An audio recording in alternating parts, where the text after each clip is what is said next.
Hey everyone, Jennifer Lee Chan here from NBC Sports Bay Area. Posted a couple stories over the weekend on NBCSportsBayArea.com. Sorry, dropping everything. Anyways, hello. Hope you had a good weekend. I posted a couple stories about with the real quotes, the full quotes of Sam Darnold, what he said about what he learned from Brock Purdy, how he prepares. And I saw a clip of Brock Purdy's podcast, or not his podcast, being on a podcast, where he said, really, he can only see 60% of what's happening on the field. And so learning how to trust your reads, trust the progressions, trust that your receivers are going to be in the right spot really makes a difference in how productive he is. And I think that says, it speaks a lot to how he prepares. And that's what we're talking about when Sam Darnold says, hey, Brock Purdy really helped me prepare for the game. And I do think, there are some comments that I've saw that there's no way that, Brock Purdy taught Sam Darnold that. I think there's some validity to this. When you look at top draft picks, and Sam Darnold was one of them, certain times for some guys, things come really easy. If Sam Darnold played with a really good high school team, played really, really good college team. So things came kind of easier. Things came more naturally. And then when you get into the NFL, it's a little different. You have to prepare more. You have to be able to trust the offensive line, defensive line are taller, they're bigger, they're faster, their arms go up more, they are batting down passes. So you have to trust where your receiver is behind the line. Now, Brock Purdy says he can only see 60% of what's happening beyond the line. And I don't think 3 inches is going to make of height is going to make that much difference for a quarterback. He says it's kind of about the same for most guys. Yes, if he was a little bit taller, he probably could see a little bit more.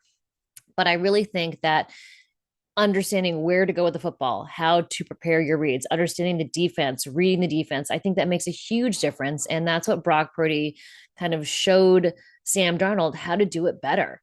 And so Sam Darnold gave a ton of credit to Brock Purdy and how he learned how to prepare from him, how to progress through go his progressions, know and trust the reads, know and trust the receivers. I think that's a big part of what makes Brock so successful. And I think that's, could be part of the reason why he is, you know, I guess, I don't know if it's disliked, but I think they're just not believers. There's so many people in the media that are not believers of Brock Purdy. And it's either because he's proven them wrong by being a starting quarterback for the 49ers, or because those things that he does well are so intangible. They are, going through the progressions, all the things that we just talked about. Those are things that you can't measure at the combine. How fast he's going to process all of that, how he's going to build rapport with his receivers, how is he going to be a leader in the locker room. Those are all the intangibles that you can't measure at the combine. And so there's so many people in the media, draft pundits, et cetera, that say, okay, well, he doesn't fit this mold. So he's can't be a successful quarterback in the NFL.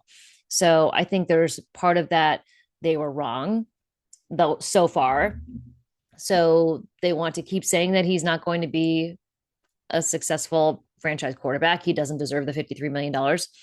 But there are people that have worked with him that understand his processing and how he works and how he understands the defense and how he can read it, when everybody's in their stance and he can actually see everything.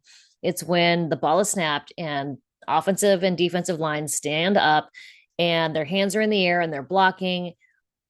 I think it's hard for any quarterback to see what's going on. So they do have to trust the receivers, know exactly what's going to happen. And I think it takes a certain kind of guy. And sometimes it's the guys who have had the most going against them. Brock Purdy doesn't have the height of your, elite quarterbacks that are making a ton of money, that are making that $55 million, like Joe Burrow and Josh Allen and Patrick Mahomes and, those guys that are a little bit taller. He doesn't have necessarily all of those measurables that people look for at the combine. So he had to work harder. So through that, work that he has done, it makes him a better quarterback in certain situations. So that was the article I wrote about Sam Darnold, what he said about Brock Purdy. He also talked about Christian McCaffrey. And Christian McCaffrey, I got to say, Wednesday at OTAs last week, Christian McCaffrey looks, as John Lynch says, bouncy. He looks fast. He looks healthy. And yes, I know it's just OTAs. They're not wearing pads, but this is what he looked like in 2023 before he had that Offensive Player of the Year season. Last year, he held out. He wasn't there because of, wanting to get an extension done, which he eventually did. And, when he came back for training camp, he was not 100%. So I think he's being very careful and very measured in what he does in his workouts to make sure that he doesn't overwork himself so that the bilateral Achilles tendonitis is in the rearview mirror. So Sam Darnold talked about Christian McCaffrey and how he's the most internally motivated person he's ever met in his entire life. And I asked Sam Darnold, I said, hey, it seems like coming off a bad season, Christian McCaffrey's even motivated more. It's like it really, it's a chip on his shoulder. He wants to prove everybody wrong. And it's Sam Darnold's like, but he's like that no matter what. He's like that whether he's hurt, whether he's coming off a good season, whether he's coming off a bad season. You just don't have to motivate him. He is just self-motivated. So interesting stuff from Sam Darnold. Really appreciate him talking to me. And the stories and the video clips are on NBCSportsBayArea.com. So I posted a bunch of videos of what was going on at 49ers OTAs. There's Michael Williams, there's Nick Bosa, there's Fred Warner, George Kittle, and, Juwan Jennings, the wide receivers. So didn't get a lot of video of special teams. Now I know the one video I posted of Jake Moody, Mitch Wishnowsky, Tabor Pepper walking out, I think it was in Los Angeles, that video walking out, the most comments and the most interactions. So we're going to talk a little bit about special teams day.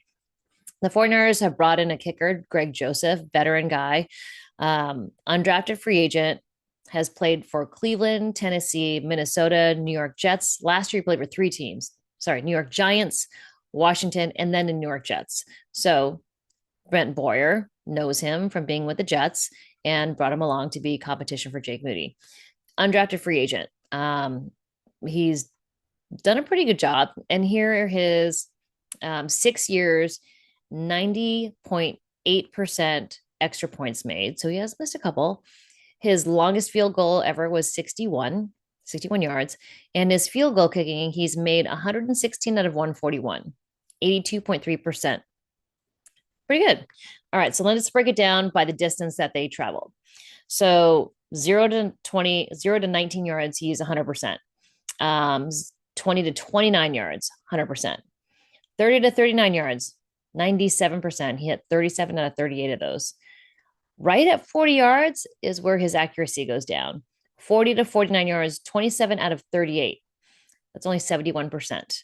And then 50 plus, he's 17 of 30, which is 56%. So obviously you can see really, really accurate up to about 40 yards. And then after that, it kind of drops down a little bit. Now, Jake Moody, in his first year, was much better than his second year. Second year, remember, he was dealing with that high ankle sprain. So first year, he didn't even kick any field goals, 19 yards or less. So let's go 29 yards or less. He was 7 of 7 his first year. 30 yards to 39. 30 to 39, he was 8 of 9. That's 88%. 40 yards to 49 yards, 4 out of 6. That's 66%. And then 50 plus, 2 out of 3, again, 66%. So when you look at Greg Joseph, 54%, 44%, Jake Moody obviously beats him out with 66%. Now his Jake Moody's second year, this is when everybody starts freaking out because he missed a bunch of kicks, but he was dealing with a high ankle sprain. But I'm going to tell you, from 30 yards, 39 yards and less, he made all of them, 100%. Again, 0 to 29, 30 to 39, 100%. From 40 and less, or 40 to 49, 40 to 49 yards, 6 of 11. That's 54% last year. 50 plus, he was 4 of 9, which is 44%.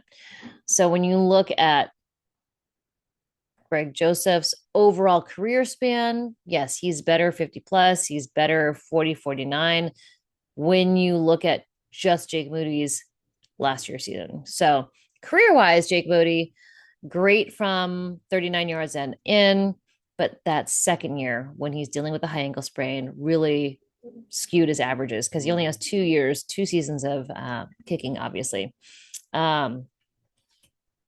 Jake Moody's longest kick,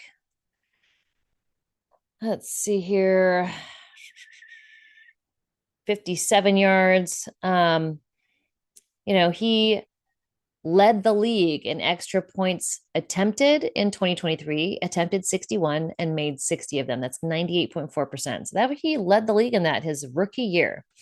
So obviously there's some work to do for Jake Moody. And I think the 49ers are doing their best possible attempt to give him a fresh start. And that's by bringing in long snapper John Weeks, punter, holder, Thomas Morstead.